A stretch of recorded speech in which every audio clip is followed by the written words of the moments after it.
I remember the first ad campaign for the Air Max.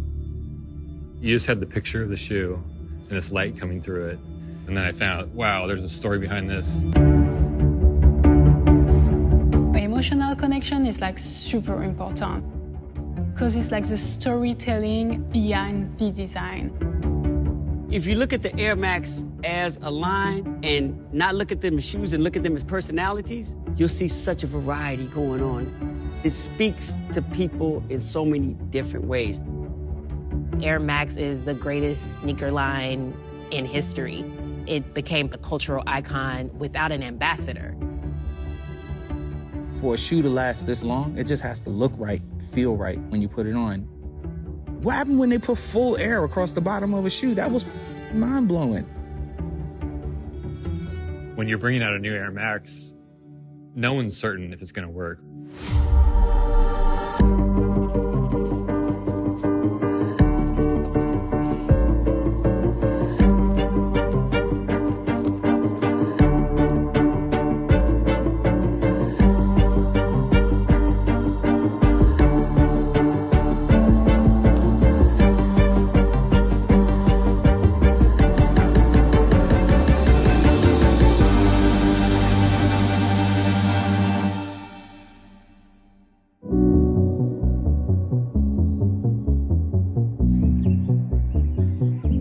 You have the most driven people in the world, these athletes that have changed the game, all these artists. It's just this hotbed of this inspiration, creativity, and it gives you new perspectives on innovation. The idea that you're pushing forward and experimenting with possibilities. It's something that I think you're obligated to do as an Air Max designer. So the brief was really to imagine what the future of Air Max, but specifically the Air Max 90 could be. And that became the big insight around the Air Max 2090. As a team, we started to recraft the Air Max 90 as a starting point to create the 2090. It was our responsibility to rework on this shoe just to pay tribute of the past. But a lot of sneakerheads love this shoe, and sometimes it's just like, okay, don't change anything. It's one of our most iconic of all the franchise. You never can touch an icon.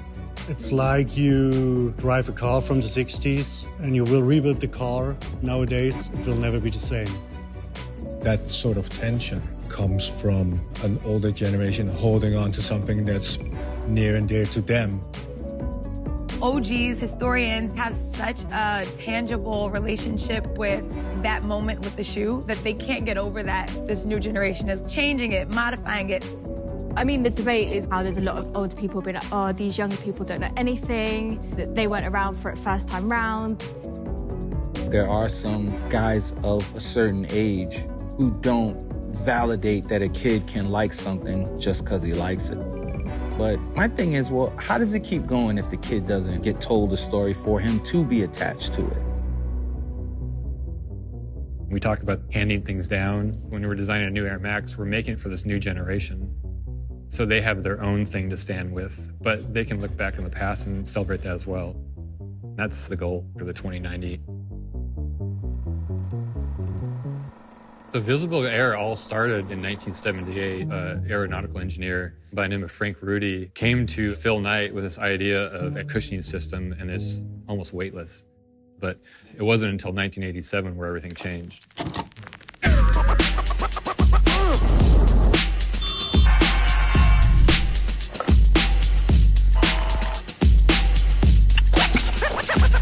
With the Air Max 1, the potential of what running footwear could be and change the game.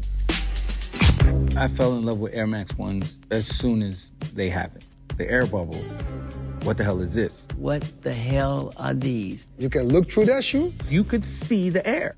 Just the red. Blue, of course, too. Should I get red? Should I get blue? You wanted both. You could kind of see the beginning of what Nike was going to become.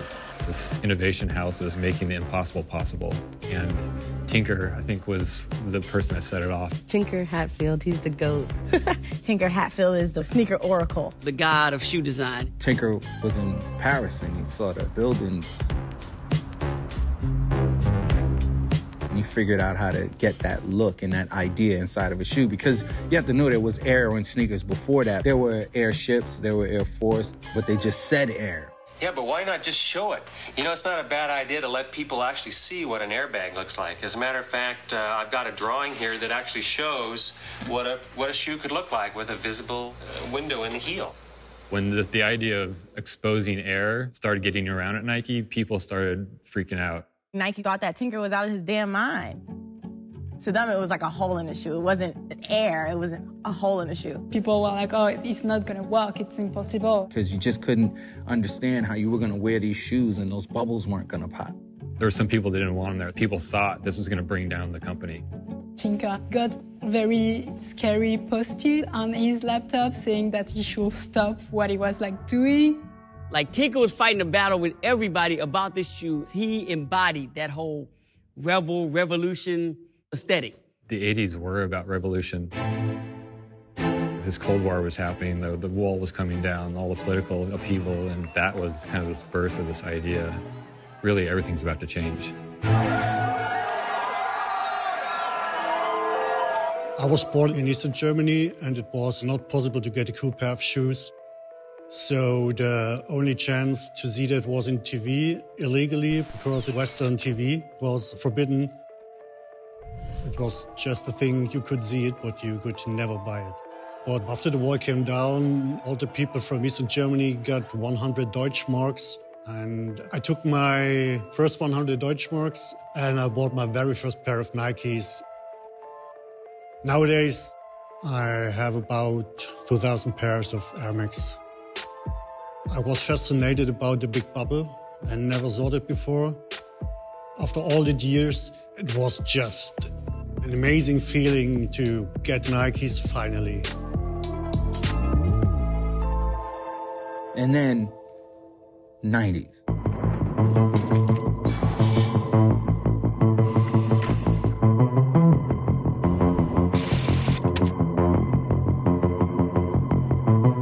That was the Empire Strikes Back of the Air Maxes. Air Max 90 is almost like a school in design. You had the iconic window that framed that bag. There was leather and that mesh that was just bulletproof. Up till today, it's continued to endure because of its simplicity. There's never been a blend or a bleed of the midsole up into the actual shoe, and it was different. There was these hints to some of the Italian sports cars at the time, aerodynamic fins. The use of the infrared. It wasn't regular red. And there wasn't an influential person, an athlete that amplified the popularity of this shoe. It was just a dope shoe. Quand je pense à cette paire-là, je pense à mes grands frères. Et la popularisation qu'il y a eu autour de cette paire-là, c'est ça qui nous rassemble tous. For a shoe to last this long, the corniest guy in the world has to be able to put it on and you can go, he got the good shoes on though. If he puts on a pair of Air Max 90, infrared 90s, he's still corny, but he nailed it. From a lifestyle and cultural standpoint, it took on something of its own. I feel like Air Max has been able to stand because of music and hip hop and hoods everywhere. I have a love affair with sneakers. You know, me and sneakers go way back. I am from the Bronx, and at school, Nike was a status symbol. So you came in walking with some Air Max, of course, you know, you fired, you got the latest. But I used to watch the kids on my block simply because they had the fire sneakers on. They're the real fashion icons for me.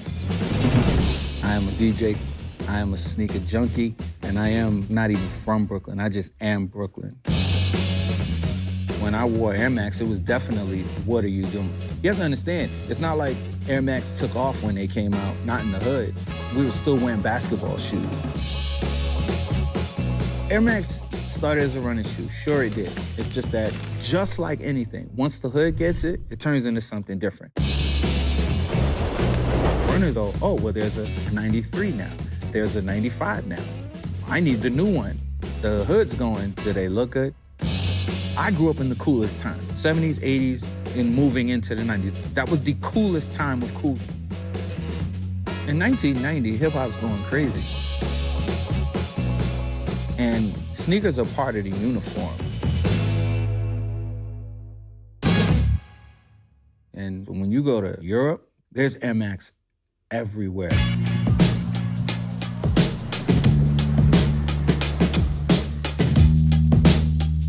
The hip-hop state of mind is you trying to figure it out. You want to have what he has and make it your own.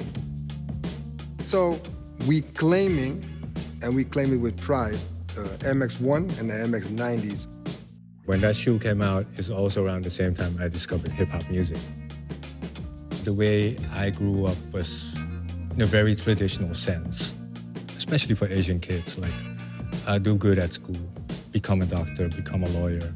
And my whole thing growing up was go against the grain, be difficult, and do what I love instead. And maybe wanting that sneaker was one of the first steps in that whole process. We started Pata, me and my partner Guillaume Schmidt. In Europe, we had different pairs that nobody else had. But I'm a DJ first, from 80s till 90s up to now, so I had all these records. When I first saw an Air Max shoe, was probably on somebody's feet, but when I saw it on a record cover, what are those? Where can I get them? When a subculture decides to adopt something as their own, and that's your way to find like-minded people, like you're not alone. We are the early adapters. That's typical Dutch. It's like, oh, okay, let's make it our own version. Then the gabber came, gabber music.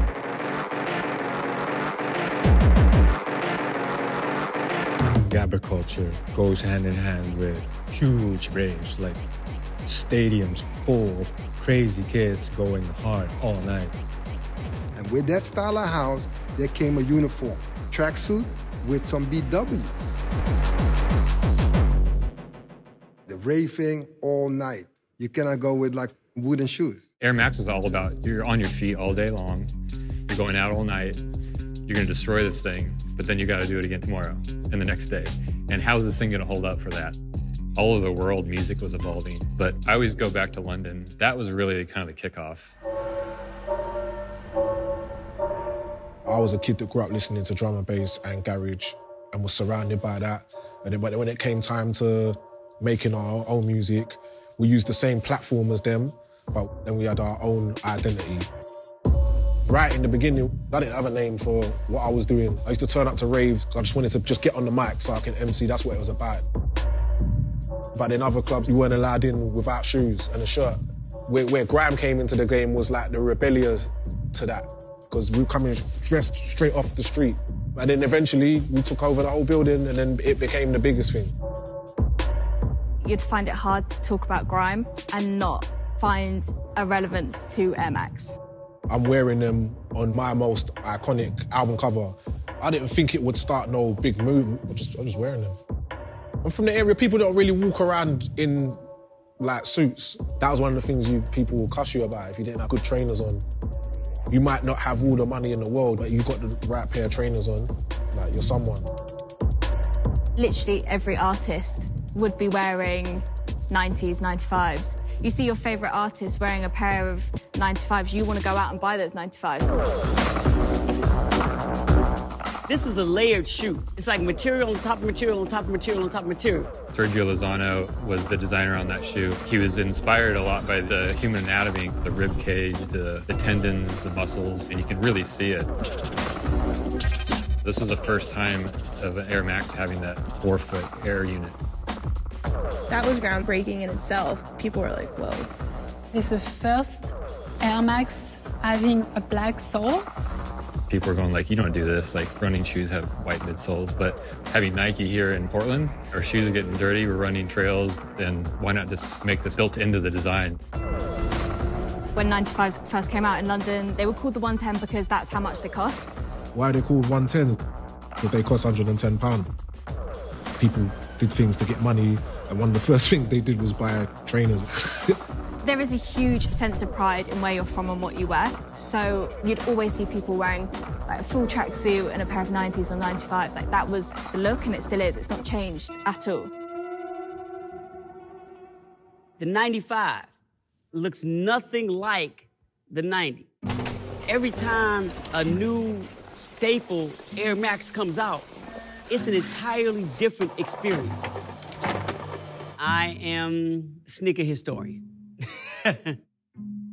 And I remember as a kid, me trying to find a way to raise $9.99. Mom, can I wash the dishes? Mom, can I shovel snow? Mom, can I do whatever to get my shoes?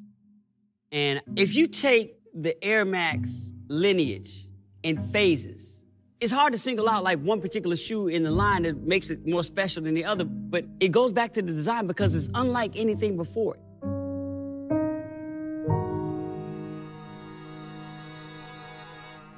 Like, asking me what my favorite Air Max is basically like asking me which child do I like the most. But the 97s. Oh, that's a good shoe.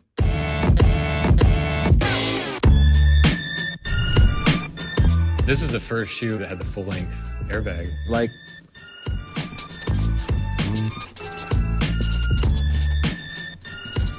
when Christian Tresser designed that shoe, he brought another point of view to that water drop.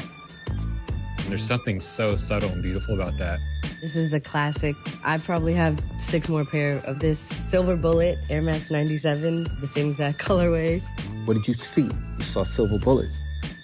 The 97 was huge in Japan.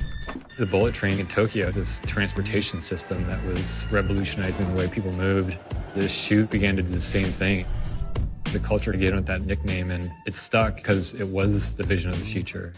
97, it's a very Italy shoe with that sense of luxury that reached the perfect balance between performance and design. My whole career has been in the magazine fashion industry. There's been this big shift in fashion where it's all about streetwear. Au début, la Air Max, elle était surtout acceptée en banlieue. Mais on se rend compte que cette mode-là s'est popularisée aussi au-delà de la banlieue. La banlieue influence Paris et Paris influence le monde. J'habite à Clichy-sous-Bois, dans le 93, banlieue de Paris. Et la Air Max Plus, c'est vraiment celle-là qui nous représente et qui nous a bercé tout au long de notre enfance jusqu'à aujourd'hui. Alors, on l'appelle la TN, mais on l'appelle surtout la requin, d'où la forme de la paire et les motifs qu'il y a dessus qui font. Puis un requin aussi, ça représente la puissance, et bah, ça nous représente nous, du coup. La requin, c'est une paire de chaussures que tu peux retrouver maintenant dans des fashion week. Mais pour moi, déjà, la rue en elle-même, c'est une performance. Les gens de ce milieu-là qui nous paraissaient, nous, inaccessibles, bah, ils essaient, entre guillemets, de nous ressembler. There's an emotional attachment to sneakers, and depending on where you were in life when that sneaker dropped, what you were doing, what music you identified at that time, that will influence your sneaker choices. When you have that clean aesthetic that's recognizable, I think it becomes a canvas for people to kind of put their play on it. I think as soon as all these artists started coming in, this becomes this art piece for culture to play with and say, like, this is how I do it. This is basically the genesis of my working with sneaker brands career. With Dizzy Rascal being given his own pair of 90s, I feel like that was like the pinnacle of grime and London. I still don't know how that came about. They must have just done some talking and asked me if I wanted to do it, and I just said, yeah, obviously. It's like massive privilege, like what, to design my own trainer. Nike came, of course, they're like, yo, do a shoe. We did 4 pairs, and it came out. And it just blew the fuck up for us. It was beautiful. MX1, we consider it our shoe. That's our uniform. That's Amsterdam. So there would not be another option. It's either MX1 or no collaboration. For me, the Air Max is seen as revolutionary. It's giving visionaries a voice, and I love that. I was able to design the sneaker with Nike by You, and when given this opportunity, I knew straight from the bat that I wanted to incorporate my full-time career as a mental health therapist. I do therapy with kids in foster care, so I'm constantly surrounded by trauma. I have sneaker decals on my office wall, so it's really cool when I have teenagers come into my office and be like, yo, Miss Liz, you have some drip. I have fallen in love with Air Max ever since I was a kid. In the high school that I went to, sneakers were kind of a refuge for me. For me, I think the most iconic sneaker that warms my heart are the La Mezcla, designed by Gabrielle Serrano. I was born in Queens. I work in the medical field. I have like younger kids coming in and they're like, oh my God, you're like the cool nurse that wears sneakers. I wanted to make it not just a shoe about myself. That's why I ended up doing all the different skin tones to highlight everybody in New York. The Air Max, even though it's meant for performance, is just taking on a whole new evolution. When you have that canvas, everyone loves it. They feel connected to it. The 90s was like the golden age of Air Max. And I think now, looking back, we're kind of going, let's do that again. I don't think there's such thing as creating icons. Icons just happen. Just like when somebody goes, oh, I'm going to go in the studio, this song's going to be a classic. You're a liar. Either it just happens or it doesn't happen. For a sneaker to become an icon, the people have to make it the icon. I do believe that you can take something iconic and make it better, as long as you have the respect for what came prior. I don't think the new generation has their own shoe in that same sense that we had. Our generations should encourage younger kids to do stuff your own way. We're not growing up in this time. Regardless of what a designer or Nike wants to make it, it's the culture that makes it what it is. There's history of where Air Max came from, but it's uniquely modern and uniquely now. That's what this is. This is the new generation's Air Max. This is made for them. We kind of thought about future cities, future of fashion,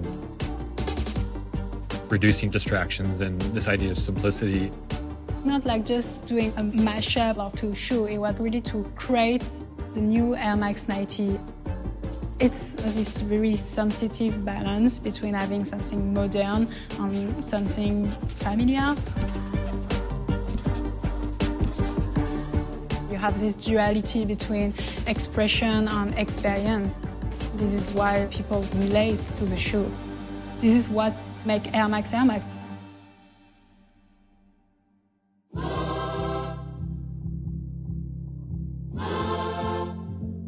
We're celebrating anniversaries for shoes that when they were making them, they thought they were going to go away.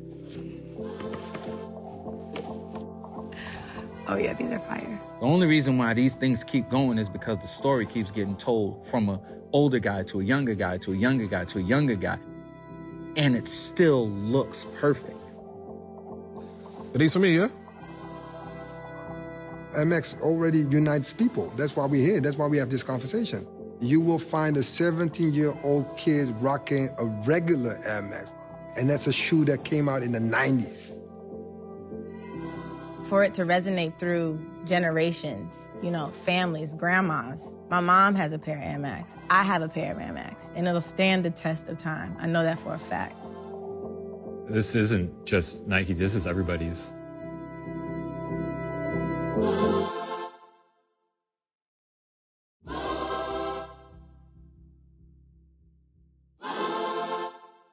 The only rule of Air Max. Air Max. Air Max is to break Break the rules.